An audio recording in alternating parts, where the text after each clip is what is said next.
Assalamualaikum. Mari kita lanjutkan pembahasan sebelumnya. Nah, hari ini Ibu juga akan menjelaskan mengenai suku bunga tunggal pada tabungan dan pajak. Nah, pernahkah kalian misalkan makan di suatu restoran, lalu kalian lihat dalam struknya itu suka tertulis plus PPN gitu kan ya, PPN 10%.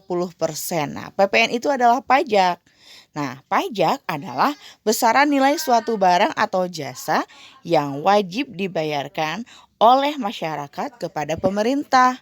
Sementara PPN atau pajak pertambahan nilai adalah pajak yang harus dibayarkan oleh pembeli kepada penjual atas konsumsi atau pembelian barang dan jasa ya.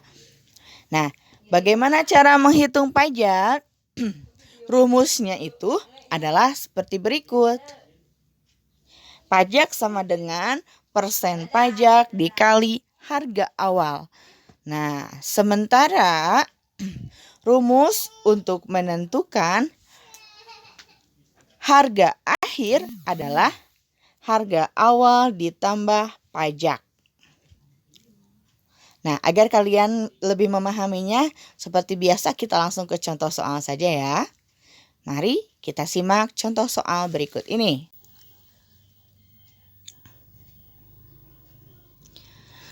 Contoh soal, misalkan Pak Wahyu membeli kulkas dengan harga Rp2.500.000 serta dikenai PPN atau pajak pertambahan nilai sebesar 10%. Berapakah yang harus dibayar Pak Wahyu agar membeli kulkas tersebut? Pertama, kita tulis dulu, diketahui harga awalnya itu atau modalnya adalah Rp2.500.000. Lalu ada pajak 10%. Kita cari tahu dulu nih berapakah pajak yang harus dibayar. Maka kita masukkan rumus yang tadi. Pajak sama dengan 10/100 dikali Rp2.500.000. Kita hitung. Di sana ada 0 ya, di atas bagian atas ada 0, di bawahnya juga ada 0, boleh kalian coret sehingga hasilnya adalah Rp250.000. Nah, untuk menentukan harga akhirnya adalah harga awal ditambah dengan pajak. Tadi harga awalnya Rp2.500.000 ditambah dengan pajaknya Rp250.000. Maka Pak Wahyu harus membeli kulkas dengan harga Rp2.750.000. Gitu, bisa dipahami bagaimana cara menghitungnya? Jika tidak paham, boleh kalian tanyakan kepada ibu ya. Nah, anak-anak, pernahkah kalian menabung di bank? Jika kalian menabung di bank, maka kalian akan mendapatkan bunga. Nah, bunga pada tabungan itu ada dua. Ada bunga tunggal dan juga ada bunga majemuk. Bunga tunggal adalah yang memperoleh bunga di sini hanya modalnya saja. Sementara bunganya tidak berbunga lagi. Jadi, yang dinamakan modal itu adalah tabungan awal ya. Nah, cara menentukan bunga tabungan. Rumusnya adalah bunga 1 tahun itu sama dengan bunga dikali modal. Biasanya bunga itu dalam bentuk persen ya. Misalkan 10% dikali modal atau tabungan awal. Sementara untuk menentukan bunga pada bulan tertentu itu rumusnya adalah BMW, di mana B-nya itu adalah bunga, M-nya itu adalah modal, sementara W-nya itu adalah jumlah bulan yang ditanyakan ya. Nah, langsung saja di sini B itu pasti karena bunganya itu berbentuk persen, maka jadi per 100 dikali M atau modal dikali W. Nah, W-nya ini adalah tadi kata ibu kan adalah bulan tertentu yang ditanyakan. Nah, kalau W ini di per 12 karena dalam 1 tahun ada 12 bulan. Langsung saja kita ke latihan soal ya. Mari perhatikan contoh soal berikut ini. Jaka memiliki tabungan di bank sebesar Rp400.000. dengan bunga 18% per tahun. Berapakah jumlah uang jaka setelah 9 bulan? Nah, ini pakai rumus BMW yang tadi ya, karena di sini ditanyakan jumlah dalam bulan tertentu, yaitu 9 bulan. Kita masukkan rumusnya dulu untuk menentukan jumlah tabungan jaka setelah 9 bulan. Bunga 9 bulan sama dengan B dikali M dikali W. Kita masukkan ya.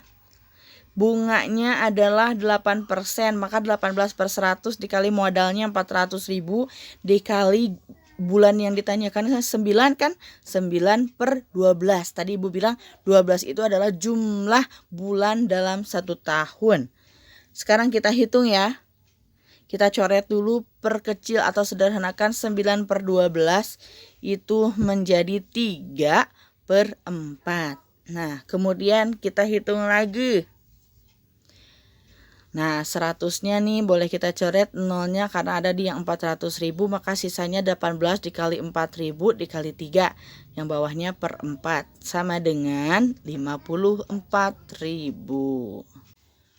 Jumlah uang jaka setelah 9 bulan kita gunakan rumus menentukan tabungan akhirnya ya, yaitu 400.000 ditambah 54.000 sama dengan 454.000. 400.000-nya itu yang modal awal ya, 54.000 bunganya. Misalkan Ibu menabung di bank sebesar Rp700.000 dengan bunga 12% per tahun. Besar uang Ibu setelah 3 tahun adalah, nah kalau tadi mah pertanyaannya masih bulan-bulanan ya, kalau sekarang pertanyaannya tahun. Diketahui modalnya 700.000, bunga 12% dan waktunya adalah 3 tahun. Maka kita masukkan dulu rumusnya. Bunga untuk 3 tahun rumusnya sama BMW, diingat ya. Nah, sama dengan bunganya 12%, M-nya 700.000 dan W-nya 3. Kenapa Bu nggak pakai per? Karena 3-nya itu tahun kan ya. Jadi tidak usah dibagi 12 gitu ya. Jadi kalau tahun mah tidak usah pakai per 12 lagi. Yuk kita lanjutkan sekarang. Kita hitung nih 12/100 dikali 700.000 dikali 3. Kita boleh coret dulu nih yang 700.000 dengan 100 yang di bawah sama-sama memiliki 0. Yang di bawahnya punya nolnya 2, di atasnya punya nolnya banyak. Kita coret juga sebanyak 2. Maka sisanya ada 7.000 ya. Nah, sekarang kita masukkan yang sisanya nih. Sama dengan 12 dikali 7.000 dikali 3. Maka kita hitung langsung. Hasilnya adalah 252.000. Maka jadi uang Ibu setelah 3 tahun adalah 700.000 ditambah 252.000 sama dengan 952.000. Sekian pemaparan dari Ibu. Jika kalian ada yang mau ditanyakan, silahkan tanyakan di grup chat. Terima kasih atas perhatiannya. Wassalamualaikum warahmatullahi wabarakatuh.